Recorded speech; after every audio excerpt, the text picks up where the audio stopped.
니들은 여전히 나 데리고 살 생각이 있는 거야. 그럼요. 당연하죠. 내가 돈 한 푼 없는 늙은이라도 그러자 아들딸이 머뭇거리더니 대답했습니다.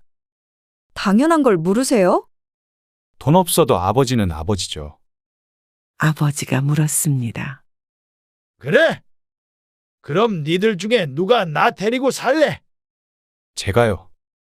제가 모시고 살게요. 참고로 난 이제 땡전 한 푼 없다. 아파트는 팔았고 가진 돈은 전부 기부해버렸다.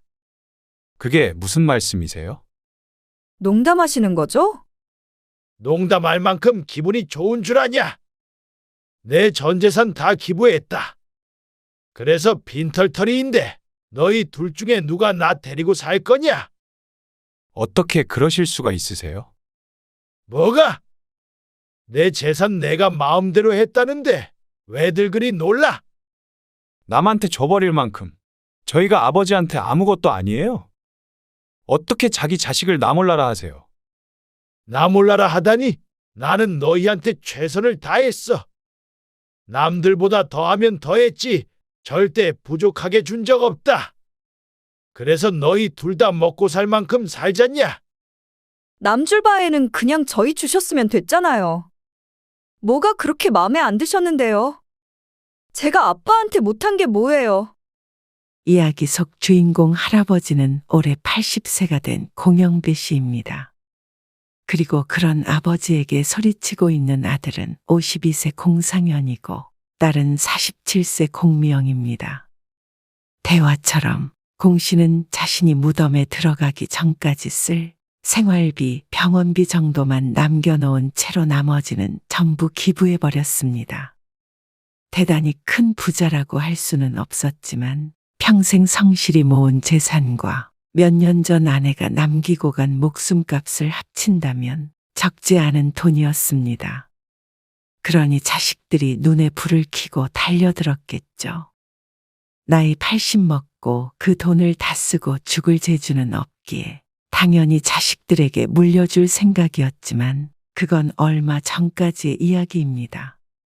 공 씨는 이제 자식들에게 한 푼도 물려줄 생각이 없었습니다. 부모의 돈 때문에 서로 아기처럼 싸우고 부모를 물어뜯는 자식들은 다 공 씨의 업보였습니다. 하지만 자식들을 세상에 태어나게 한 부모로서의 의무는 지난 50년 동안 충분히 다했다고 여겼습니다. 이제는 더 늙고 병들어도 아들, 딸을 찾을 생각도 없었습니다. 한적하고 아담한 집으로 이사도 갔고 이제 모든 걸 다 비우고 살아갈 생각입니다. 이곳에서 맘 편히 살다가 명이 다하면 조용히 가고 싶었습니다. 모두 내려놓으니 이제야 공 씨의 삶의 평온이 찾아온 듯 했습니다. 부모 재산을 도둑질하려고 틈만 노리는 강도 같은 자식들만 없으면 말이죠. 공 씨는 워낙 없이 자라 젊어서부터 갖은 고생을 하다 40대가 되어서 모든 운세가 트인 듯 했습니다. 물론 운도 따라주었지만 그동안 죽을 힘을 다해 발버둥치며 살아온 공 씨의 인생이 결실을 맺은 것이겠죠. 아내와 함께 차린 식당이 장사가 무척 잘 되는 바람에 꽤 큰 돈을 벌게 되었습니다. 그렇다고 주체하지 못할 만큼 큰 돈을 벌었냐 하면 그것은 아니었지만 공 씨의 자식들은 하고 싶은 것 하며 클 수 있었죠. 그리고 자식들 시집장가 보낼 때는 똑같이 집 한 채씩 마련해 주었습니다. 여기까지가 공 씨와 아내가 생각했던 자식들 뒷바라지의 끝이었습니다. 하지만 부모 된 것이 죄인지라 그 뒤로도 자식들이 손 벌리면 도와줄 수밖에 없었죠. 하지만 자식들의 생각은 또 달랐던 듯 했습니다. 아버지, 혹시 재산이 얼마나 있으세요? 뭐? 갑자기 무슨 뚱딴지 같은 소리야? 아니, 남들 보면 다들 부모님 재산이 얼마나 있는지 알고 있더라고요. 근데 저는 모르니까. 궁금해서 그렇죠. 뜬금없이 묻는 아들에 공 씨는 속 시원한 답을 해주지 않았습니다.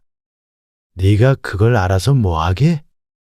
자식인데 좀 알면 안 돼요? 그러게. 나도 궁금하네.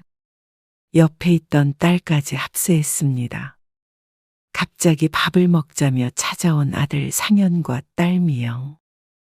상현과 미영에게 제대로 대답해 주지 않는 이유는 몇 년 전 세상을 떠난 공 씨의 아내 때문이었습니다.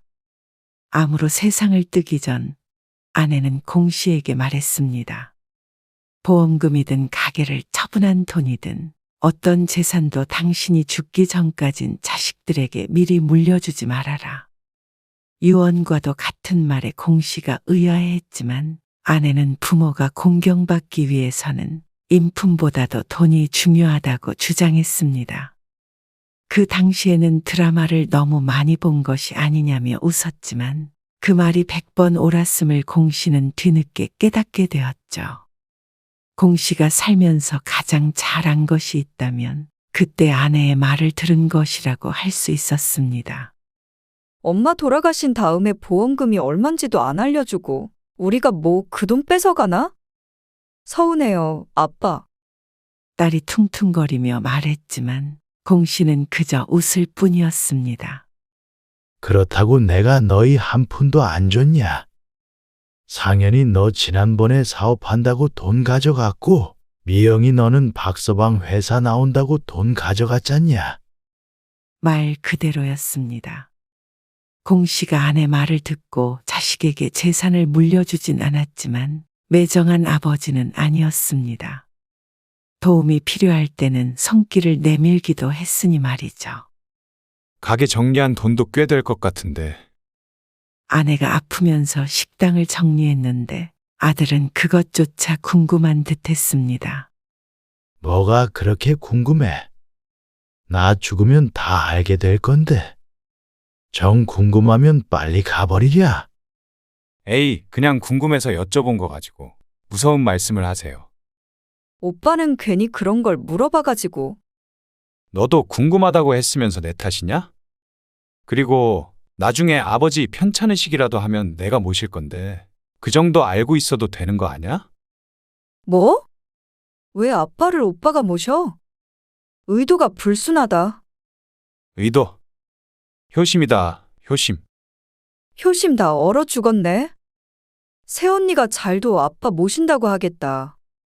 내가 모실 테니까 걱정 말어. 니들이 그렇게 효자인 줄 처음 알았네. 됐다. 나는 내가 알아서 잘 살 테니까 일어나지도 않을 일 가지고 싸울 필요 없다. 그리고 재산이 얼마가 됐든 나 죽으면 똑같이 나눠 가져라. 그날의 대화는 그렇게 일단락되었지만 끝난 것은 아니었습니다. 고요한 연못에 던져진 돌 하나가 연못 전체를 흐리는 파문을 가져왔죠. 어느 날 공 씨는 아들에게 전화를 받았습니다. 아버지, 저 지난번에 모신다고 했던 거 빈말 아니에요. 이참에 저희 집에 들어와서 사시는 건 어떠세요? 아, 대때도 그러네. 아직도 그 얘기냐? 멀쩡한 집 놔두고 왜 너희 집에 가? 1시간 거리인데 볼 일 있으면 그냥 왔다 갔다 하면 되지. 불편해서 싫다. 불편하실 게 뭐 있어요? 저희 집이 아버지 집이나 마찬가지죠. 애 엄마도 좋다고 해요. 나중에 무슨 일이 있으실 줄 알고요. 언젠간 합쳐야 할 말이 올 텐데 연습하는 셈치고 며칠만이라도 있다가 가세요. 그럼. 무슨 연습식이나 해? 미영이랑도 얘기를 해봤는데요. 서로 모시고 싶다고 하니까 나중에 아버지 어디에 계실지 지금 며칠씩 살아보고 결정하시면 좋죠. 니네 집에도 미영이 집에도 안 간다니까 그러네. 아, 그럼 그냥 아들 보러 놀러 오신다고 생각하시던가요? 어머니 그렇게 가시고 얼마나 후회했는데요. 아버지한테 효도할 기회는 좀 주세요. 며칠만 와서 쉬다 가세요. 아내까지 들먹이며 하는 아들의 말에 더 이상 거절의 말을 하지 못했습니다. 들어와서 살라는 것도 아니고 며칠만 얼굴 보고 가라는 자식에게 어느 부모가 싫다고 할 수 있을까요? 그래, 알았다. 근데 이놈이 소 심주를 삶아 먹었나? 왜 이렇게 고집이 세? 아버지 닮아서 그런가 보죠. 그렇게 다음 주부터 공 씨는 아들네 집에서 지내게 됩니다. 아들 집에 놀러 가는 거라고 생각하기로 했지만 실상은 그렇게 간단하지는 않았습니다. 아들 혼자 사는 집이 아니었기 때문이죠. 손자는 대학생이라 집을 나가 학교 근처에서 혼자 살고 있지만 며느리는 전업주부라 늘 집에 있었습니다. 그러다 보니 아들이 출근하면 공 씨는 며느리와 하루 종일 같이 있어야 했습니다. 며느리도 불편하겠지만 시아버지라고 그런 시간이 편한 것은 결코 아니었습니다. 이럴 거면 뭐 하러 온 건지 모르겠네. 오늘은 또 뭐 하다 들어가야 하나? 오늘도 공 씨는 집 근처 공원을 서성거렸습니다. 처음엔 멋모르고 종일 집에 있다가 삼시세끼를 며느리에게 밥을 얻어먹고는 아차 하는 생각에 나오게 되었습니다. 이렇게 바깥에서 시간을 보내는 것도 하루 이틀이지 젊은 사람도 아니고 80세 할아버지가 하루 종일 바깥에서 할 일이라곤 그리 다양하지 않았습니다. 하지만 그것만 곤욕스러운 것이 아니었습니다. 아버지, 제가 주변에서 들었는데요. 부모님이 돌아가신 다음에 재산을 상속받으면 세금을 많이 낸대요. 그래? 세금을 내라면 내야지 뭐. 대수롭지 않아 하는 공 씨의 대답에 아들이 답답한 듯 말했습니다. 돈 아깝게 낼 세금 다 내면 남는 게 뭐가 있겠어요? 그래서 중요한 건 그게 아니고요. 그래서 요즘은 돌아가시기 전에 재산 증여를 많이 한대요. 증여? 네. 미리 명의를 자식들한테 돌리는 거죠. 특히 부동산 같은 거요. 서울 집값은 계속 오르니까요. 그래서 말인데요. 아버지 이렇게 저희 집에 들어와서 사시고 지금 살고 계신 그 아파트는 미리 제 명의로 해주시는 거 어때요? 갑자기 무슨 세금 이야기인가 했는데 결국 공 씨의 집을 자신에게 달라는 말이었습니다. 너 지난번부터 자꾸 돈 타령이야. 요즘 힘드냐? 합리적인 선택을 하시라고 알려드리는 거죠. 내 집 팔고 너희 집에서 살라고? 아서라. 안 그래도 집으로 돌아가겠다고 말하려던 참이다. 네? 왜 벌써 가세요? 며칠 있지도 않으셨는데. 할 일도 없이 너희 집에서 내가 뭘 하냐? 며느리만 괴롭히지. 왜요? 애엄마가 뭐라 그래요? 뭐라고 할 리가 있냐? 내가 심심해서 그렇지. 그럼 저 아파트는 내 참, 나 죽으면 가져가라니까. 며느리도 며느리지만 틈만 나면 증연이 상속인이 해대는 아들 때문에 더는 못 있겠다 싶었습니다. 스스로도 먹고 살 만큼 벌면서 왜 자꾸 돈 타령인지 모를 일이었습니다. 오늘도 공원을 돌아다니다 조금 일찍 아들네 집으로 들어갔습니다. 어이쿠, 사돈 오셨어요? 아들네 들어가자 안사돈과 딱 마주친 공씨. 안녕하셨어요? 혼자 어딜 갔다 들어오세요? 아, 이 근처 좀 돌아다니느라. 공씨는 사돈과 어색하게 인사를 나누었습니다. 아들이 결혼한 지 20년이 됐는데 사돈과 만난 것은 손에 꼽히게 적었습니다. 예고 없는 만남에 당황하는 것은 당연했죠. 아들도 출근하고 없었기 때문에 가시방석에 앉은 기분이었습니다. 다시 나갈까 하는 마음에 엉거주춤 엉덩이를 때렸는데 사돈이 말했습니다. 과일 좀 깎아올게요.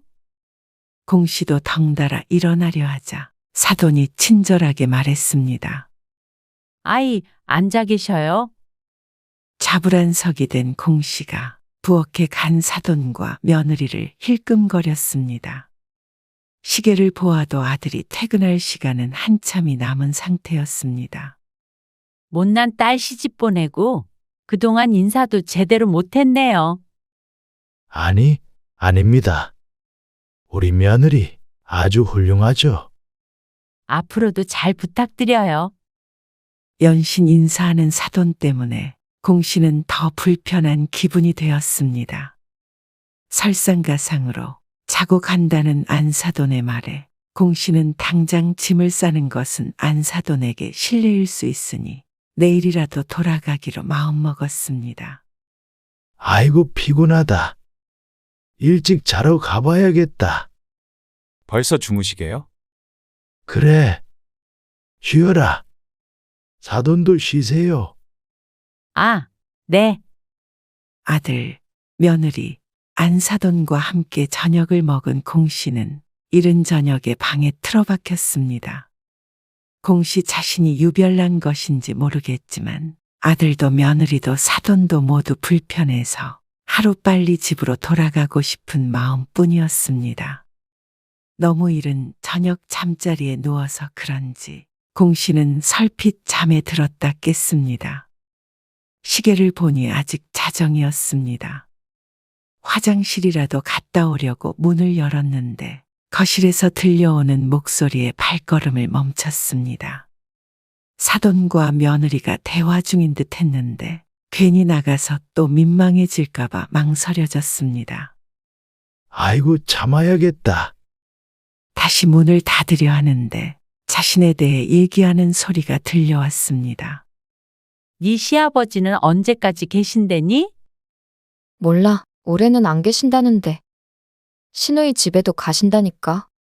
좀 더 있다가 가시겠지. 그래? 네가 불편하겠다. 그렇지 뭐. 근데 애 아빠가 모시고 살자고 그래서 어쩌면 그렇게 될지도 몰라. 뭐? 어떻게 시아버지를 모시고 살아? 엄마, 시아버지 들으시겠어. 80 먹은 노인네가 듣긴 뭘 들어. 귀 어두워서 바로 옆에 있어도 못 듣는다 얘. 사돈이 하는 말에 속으로 헛웃음을 지었습니다. 암만 귀가 어두워도 지척에서 들리는 대화 소리도 못 듣는 귀머거리는 아니었습니다. 아들과 며느리가 나이 차이도 있고 사돈도 일찍 결혼해서 공 씨와 사돈의 나이 차이는 15살 정도가 났기에 자신을 노인네 취급하는 것은 이해했습니다. 하지만 이어지는 며느리의 말에 눈을 부릅뜰 수밖에 없었습니다. 그런가. 아무튼 우리 시아버지 알부자셔. 근데 남편이 시아버지 돌아가실 때까지만 좀만 참고 모시면 다 우리가 가질 수 있다 그러길래. 그게 정말이야? 믿어도 돼? 시아버지 모신다고 고생만 하는 거 아니야? 네 시누이가 가만히 있겠어? 그러니까 우리가 모시고 살아야 찍소리도 못하지. 그리고 걱정 마. 시아버지 일찍 나가셔서 별로 뵐 일도 없어. 지금은 건강해서 그렇지. 치매 오고 이곳저곳 병들 나이 아니니? 그럼 그 병수발을 네가 어떻게 들래? 그런 걸 내가 어떻게 해? 다 전문가들이 있는데 내가 왜 해? 요양병원 뭐 그런 데 많잖아. 시아버지 돈으로 그런 데 모시면 되지. 그런 건 남편이 확실하게 약속했으니까 걱정 말어. 그러면 시아버지 계시는 동안 아주 신경 써서 모시고 받을 건 되도록이면 미리미리 받아. 애 아빠가 알아서 한대. 우리 부자 되면 엄마 호강시켜줄게. 공 씨는 자신이 무슨 말을 들은 것인지 얼떨떨한 기분이 들었습니다. 삼시세끼 차려주며 상냥하게 웃던 며느리가 뒤로는 이런 생각을 하고 있을 줄은 몰랐습니다. 그것도 다 아들이 약속한 것이라니. 그러면 모신다고 하고 재산 물려받고 병들면 요양병원에 넣겠다는 것인지. 멀쩡할 때만 모시면 그게 모시는 걸까 생각이 들었습니다. 애초에 자식들 집에서 살 생각도 없었지만 자식의 속마음을 알게 되니 상심이 무척 컸습니다.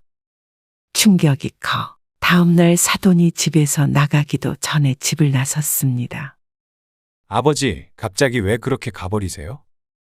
장모님 때문에 불편해서 그러세요? 안 불편한 게 뭔지 물어보는 편이 빠르겠다. 무슨 일 있으셨어요? 간밤에 내가 깨달음이 컸다. 나는 또 네가 네 엄마 생각나서 날 챙기는 줄 착각했지 뭐냐. 내 돈은 죽을 때까지 내 통장에서 나올 일 없으니 그런 줄이나 알아라. 괘씸해서 아들이 대답하기도 전에 전화를 끊어버렸습니다. 영문을 모르는 아들은 계속 전화를 했지만 공 씨는 받지 않았습니다.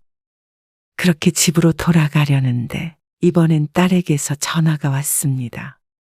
아빠, 오빠한테 전화 받았는데? 왜 그러세요? 오빠가 사고 쳤죠? 아니다. 일 없다.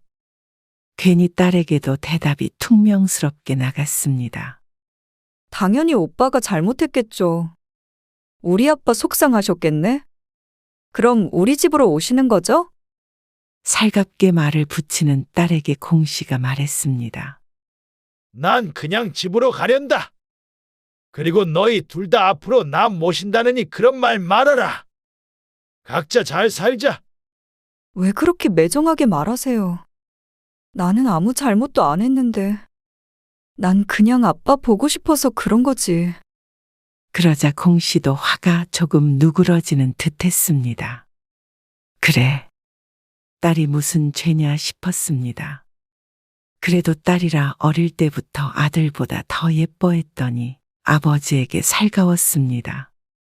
그래도 나온 김에 우리 집에서 며칠이라도 묵고 가세요.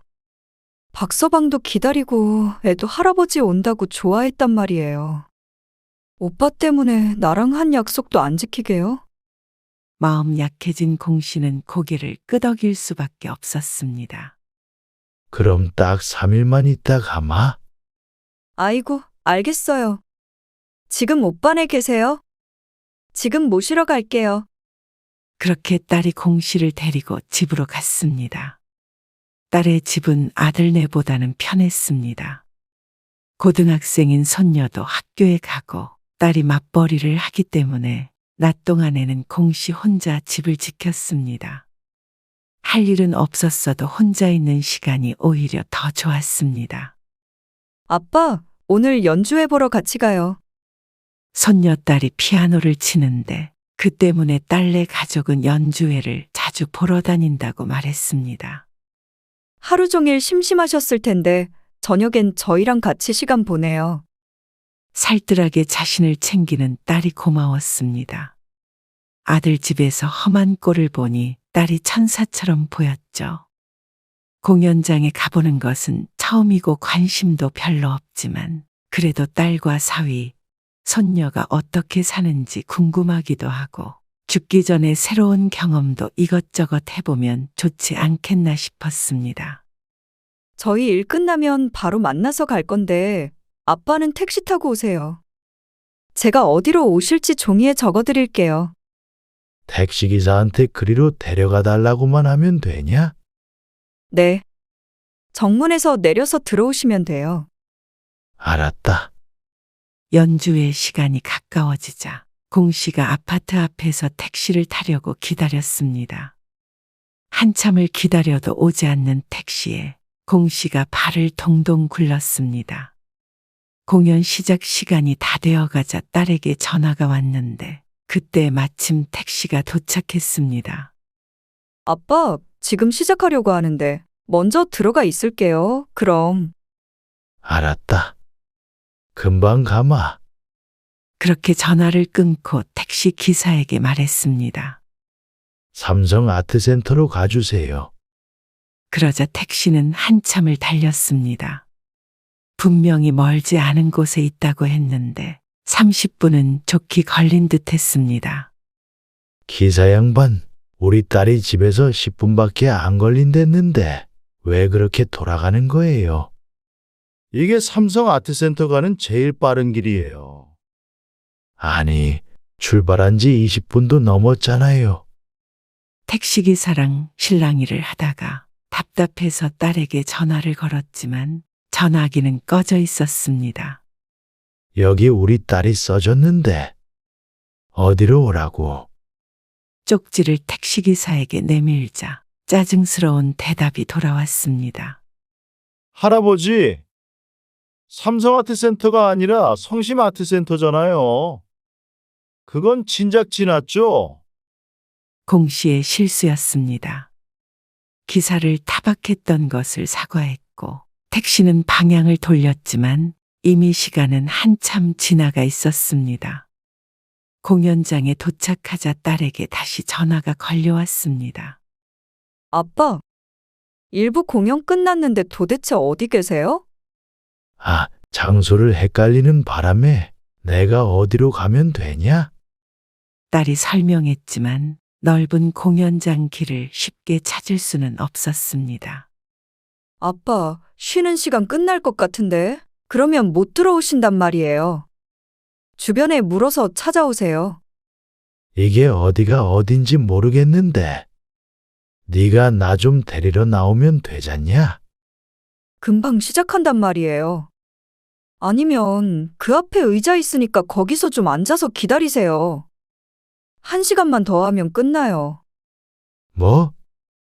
그럼 끝날 때까지 여기 앉아서 기다리라고? 황당한 말이었습니다. 고생해서 찾아왔더니 끝날 때까지 기다리라니. 정 그러시면 집에 먼저 가 계실래요? 그럼 내가 여기까지. 아빠, 이제 시작해요. 끝나고 다시 전화할게요. 조금만 기다리세요. 그러고는 뚝 끊어진 전화.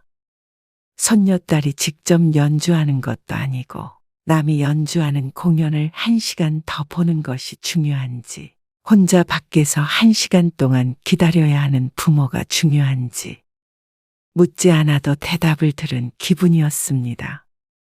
공 씨는 황당했습니다. 다시 집으로 돌아갈 생각에 딸에게 전화를 했지만 또 휴대폰은 꺼져 있었습니다.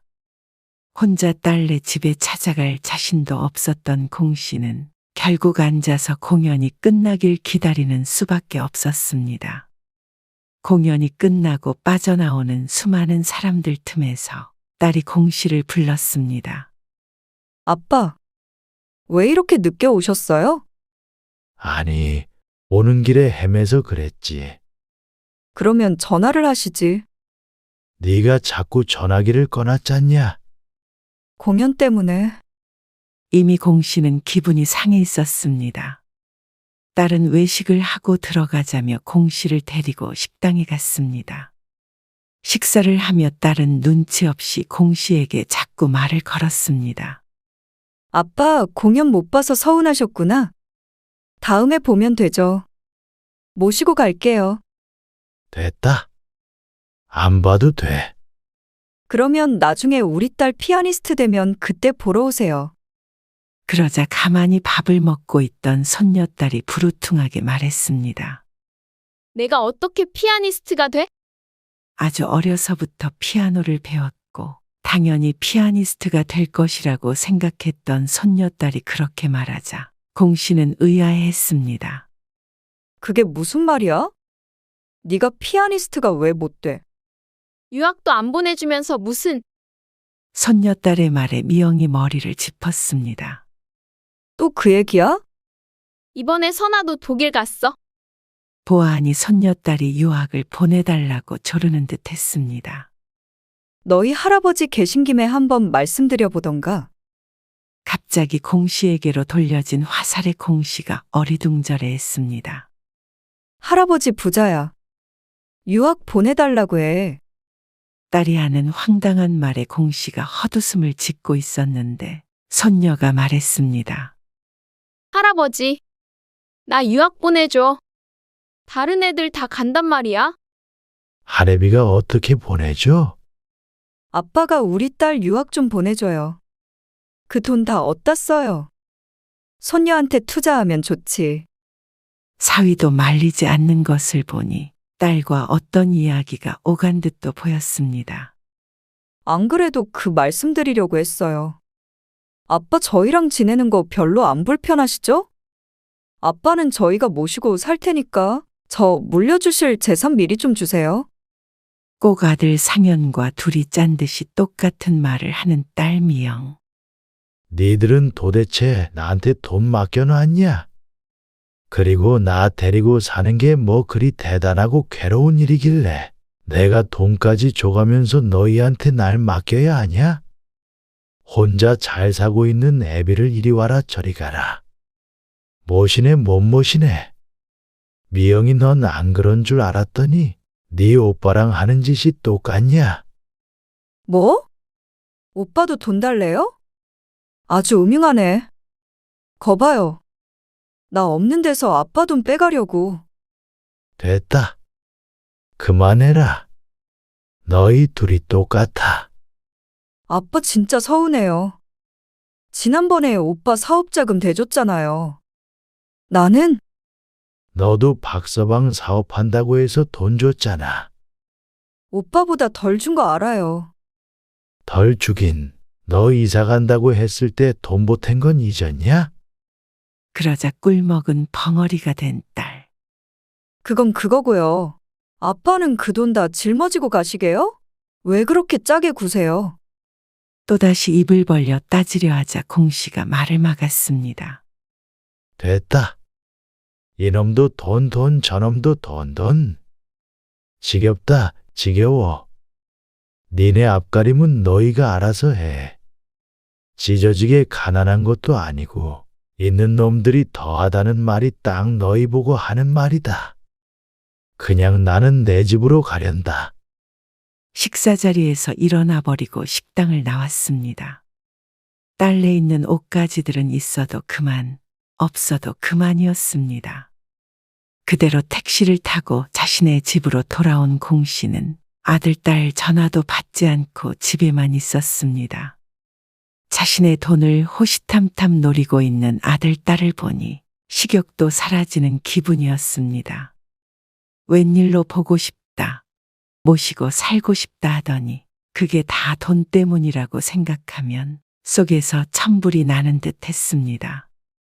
차라리 돈이 없었다면 이런 꼴 안 봤을까 싶기도 했지만 자식들이 하는 꼴을 보니 돈이 없었다면 더 비참한 꼴을 봤을 것 같았습니다. 그리고 아들, 딸의 말처럼 가진 재산을 모두 미리 줘버렸더라면 자신은 이미 요양원에 누워있을지도 몰랐습니다. 지금이라도 정신 바짝 차리고 돈은 끝까지 꼭 쥐고 있어야겠다고 다짐했습니다. 그런데 다음 날 공 씨의 여동생에게서 전화가 왔습니다. 네가 웬일이냐? 그게 혹시 어디 아픈 데 있어? 이 나이에 안 아픈 데가 없지. 아니, 큰 병 났냐고. 말짱한데, 글쎄 왜 그러는데? 그러면 혹시 애들이랑 사이라도 틀어졌남? 여동생의 이상한 말에 공 씨가 버럭했습니다. 무슨 일인데? 아니, 그게 얼마 전에 진선이한테 전화가 왔거든. 진선은 여동생의 딸이었습니다. 미영과 동갑이었죠. 진선이가 왜? 무슨 일 있대? 그게 아니고 상현이랑 미영이한테 전화가 왔었다네. 우리 애들이? 왜? 상속인이 증연이 하면서 막 그런 걸 물어보더래. 그리고 언니 사망보험금도 자식들은 못 받는 거냐고 그러고 소송 걸면 받을 수 있냐고. 변호사인 조카 진선에게 전화했다는 자식들. 공 씨는 큰 충격에 빠졌습니다. 그래서 상현이가? 아니면 미영이가? 그게 둘 다 전화했었대. 진선이한테는 비밀로 하라고 했다는데 진선이가 아무리 그래도 좀 찝찝하다면서 나한테 전화를 했더라고.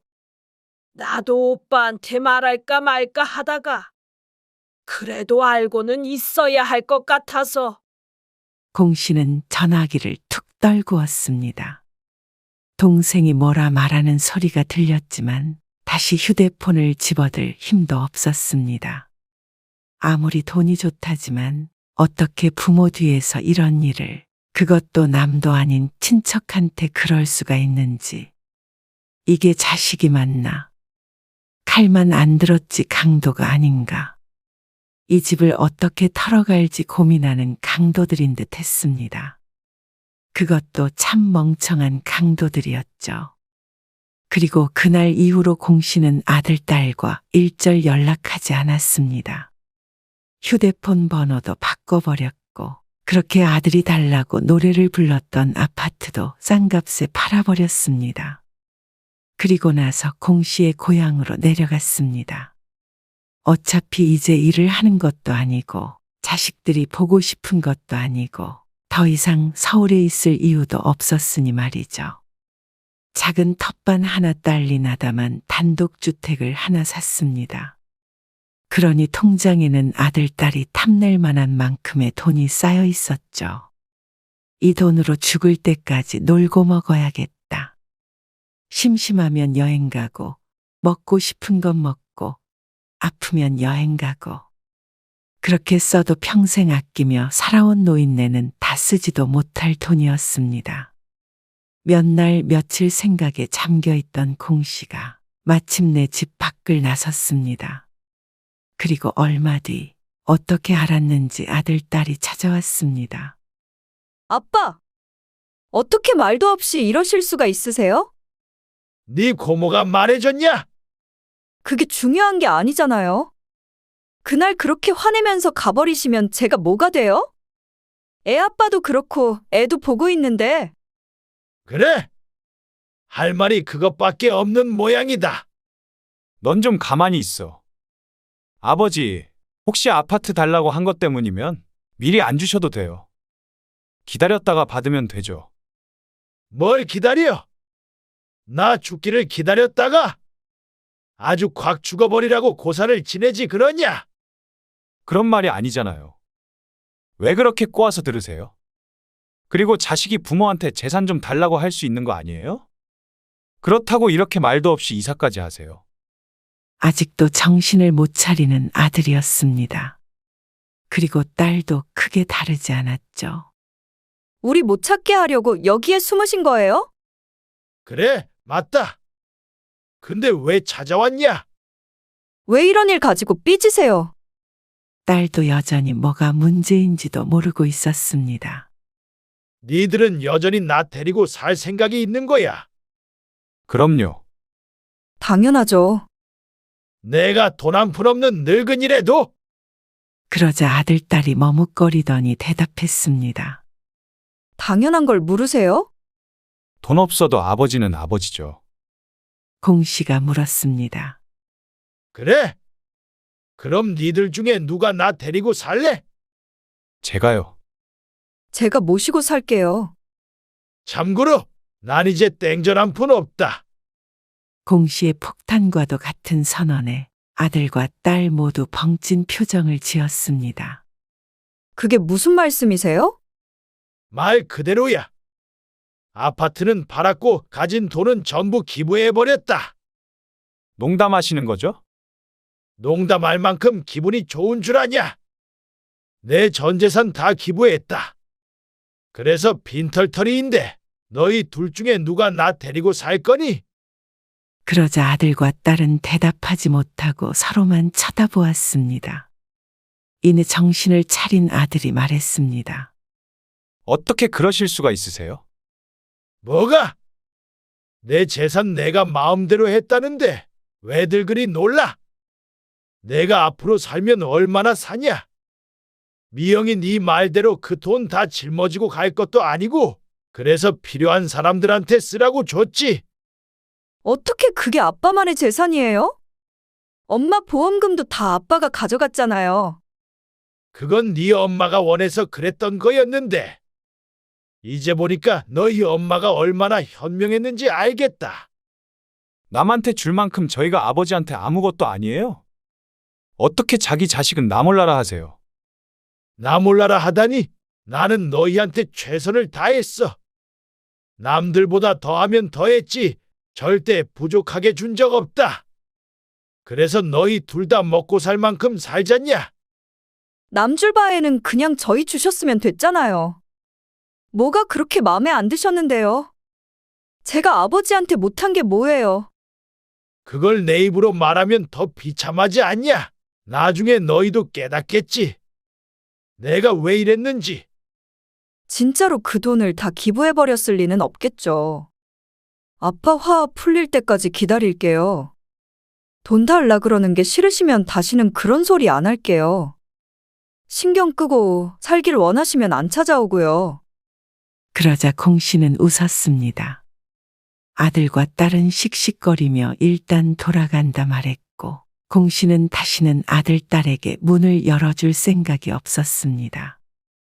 상현과 미영은 이 모든 것이 농담인 줄 알지만 공 씨는 자신이 잘 지낼 수 있을 정도의 돈은 남겨두고 정말로 나머지 재산은 모두 기부해버렸습니다. 어차피 자신은 다 쓰지 못하고 죽을 테고 그러면 그 돈은 저 욕심 많은 아들, 딸들에게 돌아갈 것이었으니까 말이죠. 자식에게 주는 돈이 아까운 것이 아니었습니다. 그 돈을 상현과 미영이 가져봤자 더 큰 비극이 될 것임이 자명했기 때문에 그런 결정을 하게 된 것입니다. 네가 많다 내가 많다 하며 둘이 물고 뜯을 것이 당연했고 지금으로도 아들, 딸은 충분히 풍족하게 살아가고 있어 그 돈이 필요하지 않아 보였습니다. 이 돈 때문에 모든 게 시작이 된 것이었습니다.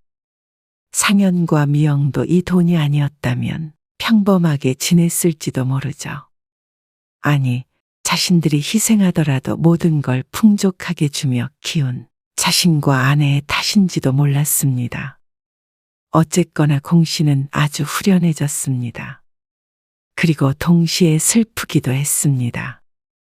이러나 저러나 50년 키운 자식들을 잃어야 했으니 말이죠.